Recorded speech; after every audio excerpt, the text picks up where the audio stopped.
una grata sorpresa y ha llegado en buen momento. ¿Y usted? ¿Pasará la Navidad en Irlanda o aquí? Le gustaba conocer un poco a sus clientes antes de empezar a trabajar, y O'Neill era tranquilo y de trato fácil. No parecía una persona complicada, y se le veía abierto y accesible cuando le sonrió por encima de la taza de té. Poseía una belleza y una gracia especiales. Me quedaré aquí unos días antes de volver a Irlanda, respondió. Mi hijo vendrá a pasar la Navidad conmigo.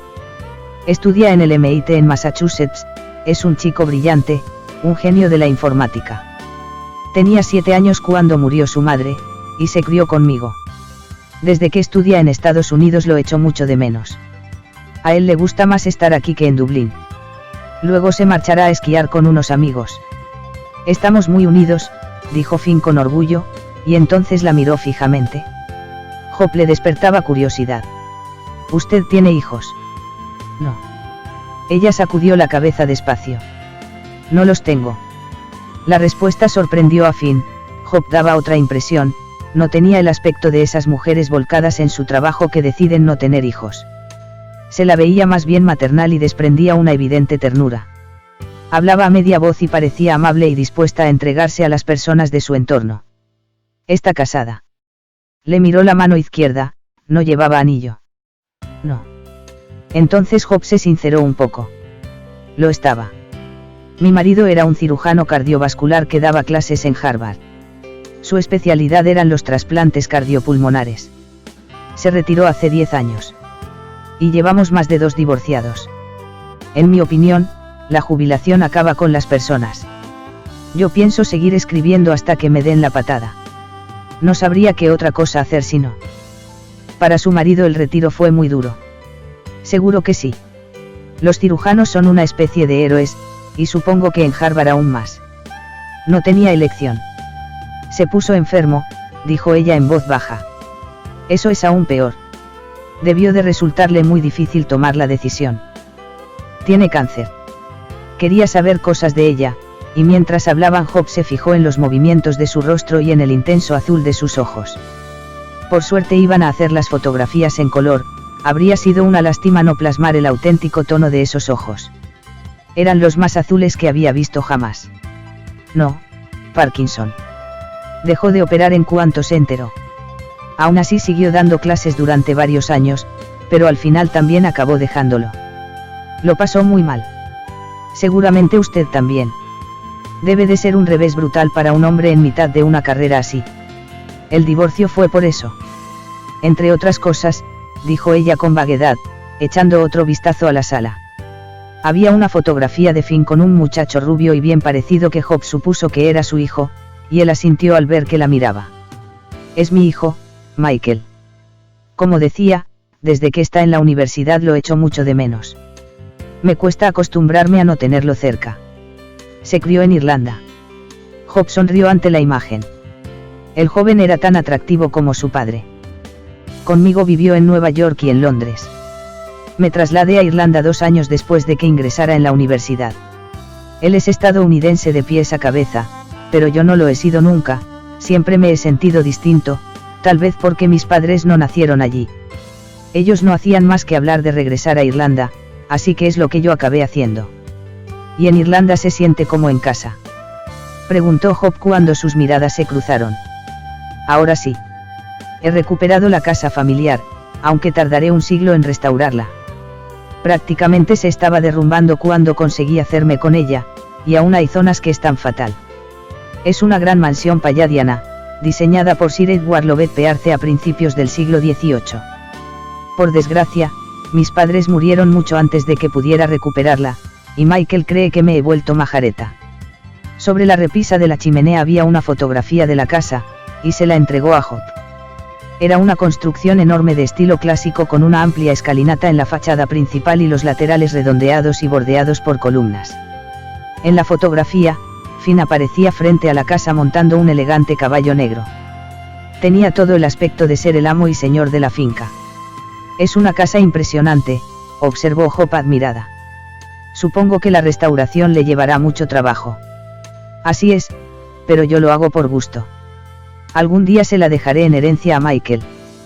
Para entonces ya estará más o menos en condiciones, suponiendo que viva 100 años más para terminarla, claro.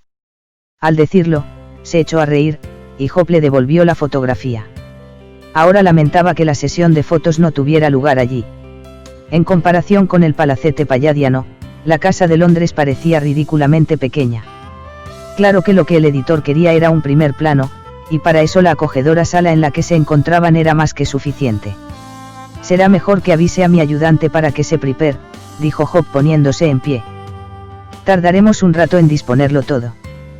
¿Tiene alguna preferencia sobre el sitio?, preguntó, y echó otro vistazo alrededor. Le gustaba el aspecto que tenía recostado relajadamente en el sillón, hablando de su casa de Dublín. También quería hacerle una foto en el escritorio, y tal vez un par junto a la librería.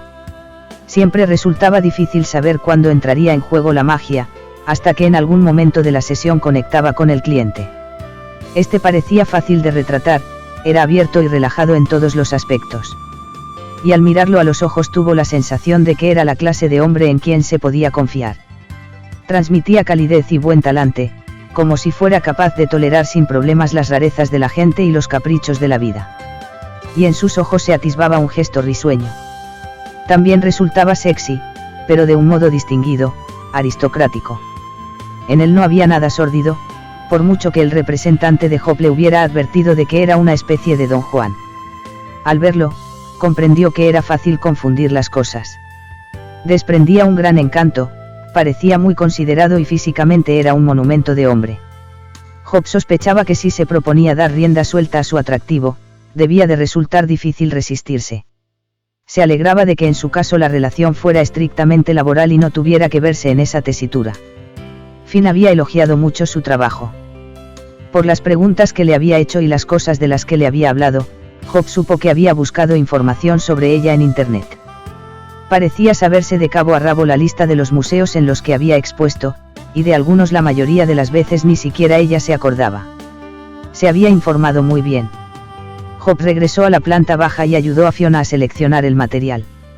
Le explicó lo que quería y luego subieron y le mostró dónde tenía que situar los focos que utilizarían. Primero quería fotografiarlo en el sillón y luego en el escritorio. Mientras ella vigilaba que Fiona lo preparara todo, Finn subió a su dormitorio y volvió a bajar al cabo de una hora, cuando Job envió a la criada para que le avisara de que estaban a punto. Apareció vestido con un suave jersey de cachemir del mismo azul que sus ojos. Le sentaba bien y hacía resaltar su figura de un modo sexy y masculino. Job observó que acababa de afeitarse, y llevaba el pelo natural pero recién cepillado. «Listo». Job le sonrió mientras cogía su mamilla. Le indicó cómo debía sentarse en el sillón y Fiona hizo una prueba de luz mientras el flash empezaba a destellar bajo la lona. Entonces Job dejó la mamilla y tomó una rápida Polaroid para mostrarle el efecto de la pose y el entorno. Finn dijo que le parecía estupendo. Al cabo de un minuto, Job empezó a disparar, alternando la mamilla con la Leica y la Hasselblad que utilizaba para las tomas más clásicas. Casi todas las fotos que hizo eran en color, aunque también gastó algunos rollos en blanco y negro. Siempre los prefería para dar un aire más interesante al retrato, pero el editor había sido muy claro sobre ese aspecto y Finn también se decantaba por las fotos en color.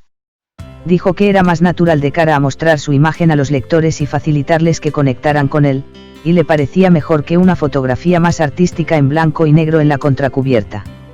«Usted manda», dijo Job sonriendo mientras volvía a pegar el ojo a la cámara, y él se echó a reír. «No, la artista es usted». Daba la impresión de que estaba la mar de cómodo delante de la cámara, moviendo la cabeza y cambiando de expresión en fracciones de segundo con la facilidad de quien ha hecho eso mismo 1000 veces, y Job sabía que así era. Ese retrato era para su 11ª novela, y todas las anteriores, escritas a lo largo de 20 años, habían resultado éxitos de ventas. A sus 46 años, Finn O'Neill era toda una institución en el mundo literario, igual que Job lo era en su campo.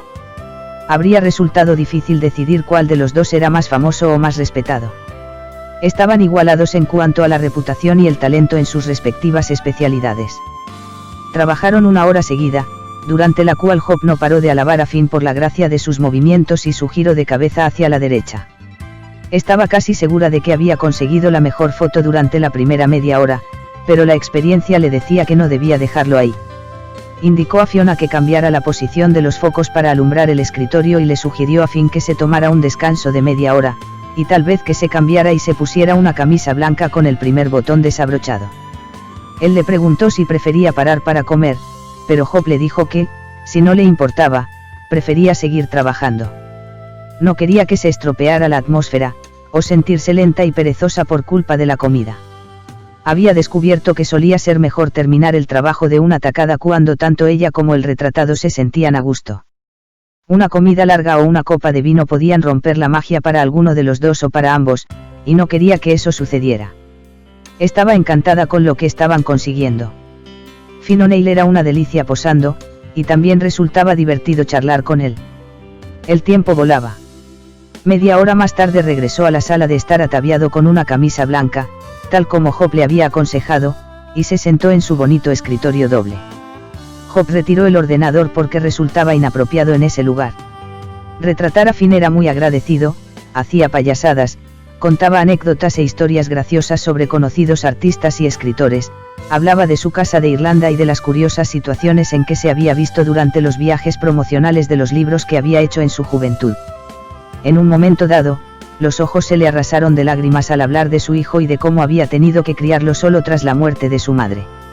Había habido momentos tan especiales mientras hablaban que Hope estaba segura de que podría elegir entre una multitud de imágenes, a cuál más conveniente. Y, por fin, después de hacerle unas cuantas fotos apoyado en una escalera de mano antigua frente a la librería, Hope dio la sesión por terminada. En cuanto lo anunció, él estalló en una carcajada con expresión alegre y aliviada, y ella le robó una última imagen que bien podía resultar la mejor de todas. A veces ocurrían cosas así. Y entonces él la obsequió con un cálido abrazo, justo después de que hubiera entregado la Leica a Fiona y ésta la cogiera con gesto reverencial y la depositara sobre una mesa junto con las otras cámaras. Luego empezó a desenchufar los focos y a desmontar los dispositivos para llevárselos de la sala mientras Finn guiaba a Hope a la cocina. Trabaja demasiado. Me estoy muriendo de hambre. Se quejó abriendo la nevera y volviéndose a mirarla. ¿Quiere que le prepare un poco de pasta o una ensalada? Estoy a punto de desmayarme. No me extraña que sea tan poca cosa, seguro que no come nunca. Cuando trabajo no, reconoció. Me enfrasco tanto en lo que estoy haciendo que no me acuerdo de comer, y la verdad es que hacer fotos me divierte tanto o más. Hope sonrió con timidez y Finn se echó a reír. A mí casi siempre me pasa eso mismo cuando estoy escribiendo, aunque a veces también lo detesto, sobre todo si se trata de revisar el original. Mi redactor de mesa es muy pesado, y tenemos una relación amor-odio. Pero es muy bueno con los libros. La revisión es un mal necesario. En cambio, usted no tiene ese problema con su trabajo, observó, envidiándola. Yo misma me exijo revisarlo. Pero como contrapartida tengo que vérmelas con quienes me hacen los encargos, como su editor, y con los conservadores de los museos, que pueden llegar a ser muy duros de roer. Claro que tener que reescribir una obra debe de ser distinto. Me gustaría saber escribir, confesó, pero apenas soy capaz de poner 2 líneas en una postal.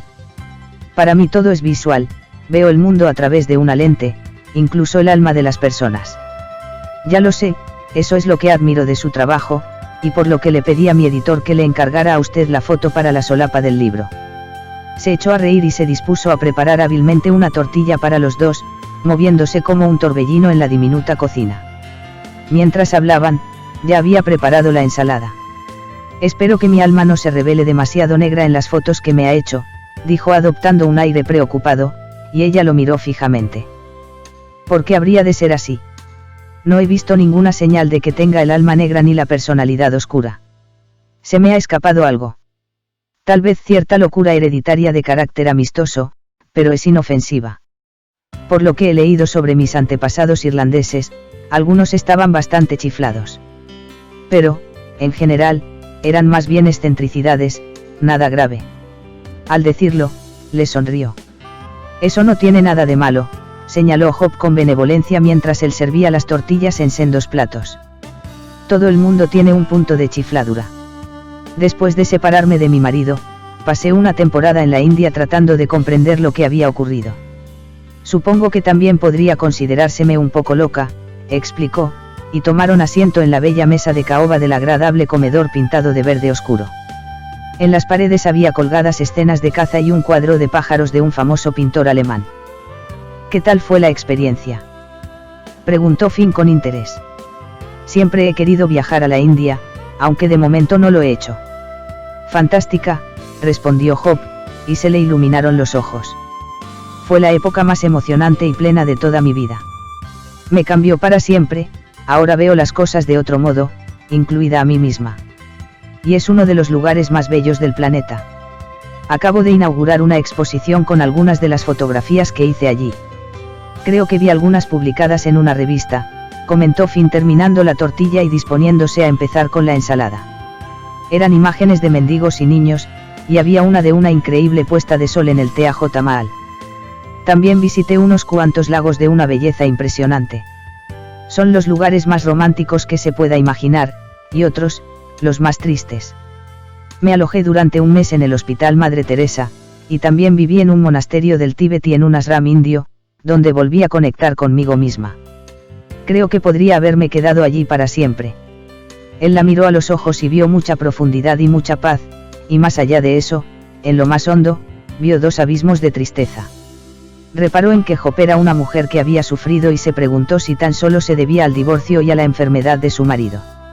Fuera lo que fuese por lo que había pasado, Finn notaba que había sido un infierno o algo peor, y sin embargo se la veía perfectamente equilibrada y en paz consigo misma al mirarlo desde el otro extremo de la mesa con una dulce sonrisa. Siempre he querido hacer algo así, reconoció ante ella, pero nunca he tenido la valentía suficiente. Creo que tengo miedo de enfrentarme a mí mismo. Antes preferiría vérmelas con un millar de monstruos. Era muy honrado por su parte admitirlo, y Hope asintió. Se respira una paz maravillosa. En el monasterio no se nos permitía hablar. Es increíble lo relajante y terapéutico que resulta. Algún día me gustaría repetir la experiencia. A lo mejor ahora le toca divertirse. Finn lo dijo con un repentino aire malicioso. ¿Cuánto tiempo se quedará en Londres? Se recostó en la silla y le sonrió. Hope le resultaba misteriosa y fascinante. Mañana mismo vuelvo a Nueva York, respondió ella sonriéndole. En Londres no basta con tan poco tiempo. ¿Qué planes tiene para esta noche? Seguramente pediré que me suban una sopa a la habitación y me quedaré durmiendo, explicó con una sonrisa de oreja a oreja. Menuda ridiculez, exclamó él con una mueca de absoluta desaprobación. ¿Quiere cenar conmigo? Ella vaciló y acabó por asentir. No tenía nada mejor que hacer, y resultaba interesante charlar con él.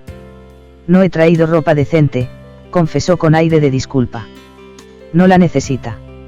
Le basta con unos pantalones y un jersey. Es nada menos que Hope Dan, puede hacer lo que le venga en gana. Quiere que cenemos en Harry S. Bar. En mi opinión es el mejor restaurante italiano del mundo. Ella conocía el sitio, pero no lo frecuentaba. Era uno de los locales nocturnos más elegantes de Londres, toda la gente importante iba a cenar allí. Las mujeres solían llevar elegantes vestidos de cóctel y los hombres, trajes de color oscuro. Y Finn tenía razón, la comida era deliciosa. Me encantaría. Seguro que no le molestará que no lleve un vestido. Ella se sentía ligeramente violenta, pero le encantaba la idea de cenar con él. Entre otras cosas, era inteligente, interesante y despierto. No se había aburrido ni un minuto en su compañía. Sabía muchas cosas sobre varios temas, era culto, educado y brillante. Costaba resistirse a la oportunidad de pasar unas cuantas horas con él y conocerlo mejor. Había viajado hasta Londres exclusivamente por él. Y Paul acababa de marcharse. Será un honor cenar contigo, Hope, dijo él en tono sincero, y daba la impresión de que hablaba en serio. Era la mujer más interesante que había conocido en muchos años. Así podrás contarme más cosas de la India, y yo te hablaré de Irlanda, bromeó. Y de lo que supone restaurar una casa de 300 años de antigüedad. Finn se ofreció a recogerla en el hotel a las 8:30 de la tarde, y al cabo de unos minutos Hope se marchó de su casa junto con Fiona después de que el chofer las ayudara a transportar todo el material. Fiona había aguardado en la pequeña sala de estar leyendo un libro con discreción después de que la criada le sirviera un sándwich para comer. No le importaba esperar a Hope, y le había encantado pasar el día trabajando con ella. Cuando llegaron al hotel, la ayudante ordenó todo el material de Job y guardó las cámaras. Cuando se marchó eran las 5, y confesó que había pasado un día estupendo. Entonces Job se tumbó en la cama y se puso a pensar en la conversación que había mantenido con Finn y en su invitación para cenar con él. Era una de las cosas que más le gustaban de hacer retratos. El trabajo no la apasionaba, pero la gente sí. Finn era un hombre de mucho talento, como la mayoría de los personajes a quienes retrataba. A Job siempre le había gustado mucho la obra de Finn y le parecía fascinante poder descubrir al hombre que había detrás. Los argumentos de sus novelas eran inquietantes, a veces daban miedo de verdad. Quería preguntarle cosas sobre eso. Y, al parecer, a él también le interesaban sus fotografías. Durmió 2 horas y se despertó justo a tiempo de darse una ducha y vestirse para salir a cenar. Tal como había advertido a Finn, se puso unos pantalones negros y un jersey, y los únicos zapatos de tacón alto que había en su equipaje. De lo que sí se alegraba era de haber llevado el abrigo de piel. Por lo menos no dejaría a Finn del todo en ridículo. No podía compararse con las mujeres vestidas a la última que habría cenando en Harry's Bar, pero tenía un aspecto sobrio, sencillo y pulcro. Se recogió el pelo en un moño y se puso un poco de maquillaje discreto y pintalabios rojo antes de salir de la suite y bajar a esperarlo. Job estaba sentada en el vestíbulo cuando Finn llegó con los 5 minutos de cortesía de retraso, vestido con un traje azul marino y un abrigo negro de cachemir de corte selecto. Tenía una figura imponente y todo el mundo se volvió a mirarlos cuando la saludó y salieron juntos del hotel. Muchos lo reconocieron al escoltarla hasta el Jaguar que había aparcado junto a la acera. Job no había previsto una noche así, pero le parecía divertido salir a cenar con Finn y lo obsequió con una amplia sonrisa mientras se ponían en marcha. «Es fantástico». «Gracias, Finn», dijo en tono cariñoso, y él se volvió a mirarla y le sonrió. El restaurante se encontraba a pocas manzanas de distancia. «Yo también lo estaba deseando. Tienes un aspecto magnífico, no sé qué es lo que te preocupaba. Estás muy elegante». Hacía muchísimo tiempo que Job no salía a cenar a un restaurante de lujo, ya no solía hacer esas cosas. Era raro que saliera de noche a menos que fuera para asistir a una velada en algún museo o a la inauguración de alguna exposición suya. Las cenas en sitios como Harry's Bar formaban parte del mundo de Paul y ella ya no estaba vinculada a él. En Nueva York ella se relacionaba más bien con artistas, con entornos más cercanos a su trabajo. Frecuentaban restaurantes sencillos de Chelsea y del Soho, no locales de lujo. El maitre saludó a Finn con cordialidad, era obvio que lo conocía bien.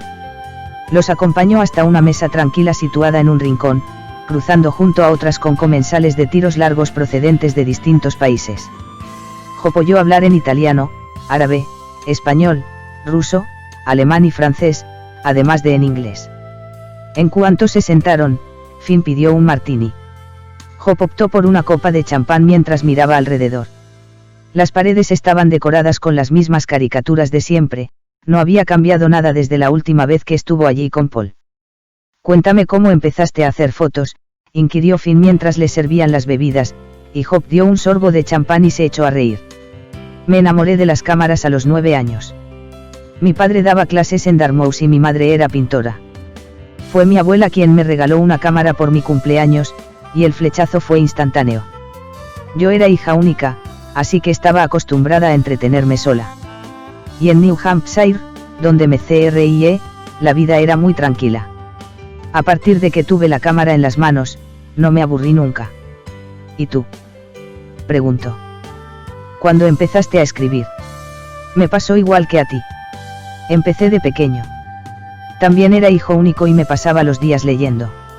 Era la forma de evadirme». «¿De qué?», inquirió ella con interés. Sus actividades eran distintas, pero ambas tenían un gran componente creativo. «De una infancia solitaria.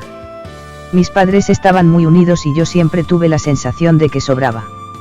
En su vida no había mucho espacio para los niños. Eran bastante mayores. Mi padre era médico y mi madre era famosa en Irlanda por su belleza. El trabajo de mi padre la tenía fascinada, le interesaba bastante más que yo. Por eso desarrollé una gran imaginación y me pasaba la vida leyendo. Siempre supe que quería dedicarme a escribir. A los 18 años terminé mi primera novela. La publicaron». Quiso saber ella, impresionada. Pero él se echó a reír y sacudió la cabeza. No, no. Los 3 primeros libros no llegaron a publicarse. Por fin, con el cuarto lo conseguí. Acababa de terminar la universidad. Job sabía que había estudiado en Columbia y luego en Oxford. El éxito no se hizo esperar. ¿Y a qué te dedicabas antes de que empezaran a publicarte las novelas? Estudiaba, leía y no dejaba de escribir. También bebía mucho. Soltó una carcajada. Y perseguía a las mujeres. Me casé bastante joven, con 25 años, justo después de que saliera a la venta la segunda novela. También trabajé de camarero y de carpintero. La madre de Michael era modelo y vivía en Nueva York. Sonrió a Job con timidez. Siempre he sentido una gran debilidad por las mujeres guapas, y ella era imponente, aunque también estaba demasiado consentida y tenía un carácter difícil y narcisista. Pero era una de las mujeres más bellas que he conocido en toda mi vida. La cuestión es que también era muy joven, y cuando tuvimos a Michael nuestro matrimonio se desmoronó. Creo que ninguno de los dos estaba preparado para tener hijos. Ella dejó de ejercer de modelo. Estábamos acostumbrados a salir con frecuencia y yo no ganaba mucho dinero, así que nos sentíamos muy desgraciados. ¿Cómo murió?, preguntó Job con delicadeza. Por cómo lo describía, daba la impresión de que para él había supuesto más una especie de separación anticipada que una trágica pérdida, y no andaba desencaminada. La atropelló un conductor borracho una noche que volvía de una fiesta en los Hamptons. Antes de eso ya nos habíamos separado varias veces. Pero, gracias a Dios, cuando salía en ese plan siempre dejaba a Michael conmigo. Ella tenía 28 años y yo, 33. Lo más probable es que hubiéramos acabado divorciándonos, pero cuando murió yo aún llevaba muy mal lo de nuestra relación. Y de repente me quedé solo con mi hijo. No fueron unos años fáciles. Por suerte, Michael es un chico estupendo y parece haberme perdonado la mayoría de los errores que cometí, que no fueron pocos. En esa época también perdí a mis padres, así que no tenía a nadie que me ayudara, pero salimos adelante. Me encargué solo del cuidado de Michael. Y crecí con él. Entonces Finn esbozó aquella sonrisa medio infantil medio de príncipe azul con la que llevaba años encandilando a las mujeres, y no costaba comprender por qué. En él había algo muy sincero, muy abierto e ingenuo. No se esforzaba lo más mínimo por ocultar sus flaquezas ni sus miedos. No has vuelto a casarte. La historia de su vida tenía fascinada a Job. Andaba excesivamente ocupado educando a mi hijo. Y ahora tengo la impresión de que es tarde. Soy demasiado egoísta y estoy acostumbrado a ir muy a la mía. Además, desde que Michael no vive conmigo estoy solo por primera vez, y quiero disfrutarlo un tiempo. Estar casada con un escritor no es muy divertido, me paso los días encadenado al escritorio. A veces pasan meses enteros sin que salga de casa. No puedo pedirle a nadie que viva de esa forma, y a mí me gusta. Yo también me siento igual con respecto a mi trabajo, convino ella. A veces me absorbe por completo. Mi marido lo llevaba muy bien y me apoyaba en todo. Además, él también andaba siempre muy ocupado, estaba en el auge de su carrera. La vida de la esposa de un médico también es muy solitaria. Pero yo no me sentía sola. Vaciló un momento y apartó la mirada, y luego se volvió hacia Finn y le sonrió con nostalgia. Tenía cosas de las que ocuparme. Él dio por sentado que se refería a su trabajo, y le pareció lógico. Había creado una gran cantidad de obras a lo largo de los años. ¿Qué hizo él cuando tuvo que retirarse? Se dedicó a dar clases en Harvard. Yo estaba familiarizada con el mundo académico gracias a mi padre, aunque en Harvard había más competitividad que en Dartmouth, más arrogancia, tal vez, y menos escrúpulos. A Paul no le bastaba con la enseñanza, así que colaboró en la creación de 2 empresas de fabricación de equipos quirúrgicos. Se involucró mucho, y se le daba muy bien. Creo que eso fue lo que lo salvó durante los primeros años, hasta que ya no pudo continuar. Al menos durante un tiempo logró triunfar en otra cosa, y la enfermedad le resultaba menos traumática. Pero se puso peor y el panorama cambió. Cuesta mucho verlo tan enfermo porque aún es relativamente joven. Se la veía triste al hablar de ello. Recordaba el aspecto que tenía Paul el día anterior, durante la comida en el restaurante, y lo mucho que le costaba caminar y comer, y, sin embargo, a pesar de lo delicado que estaba, aparentaba fortaleza y dignidad. ¿Qué hace ahora? ¿Lo echas de menos? Sí. Pero no quiere que me dedique a cuidarlo, es muy orgulloso. Y la relación se resintió mucho a partir de la enfermedad. Y de otras cosas. A veces la vida te arrastra por caminos insospechados, y por mucho que ames a alguien no encuentras la forma de volver atrás. Hace 3 años se compró un barco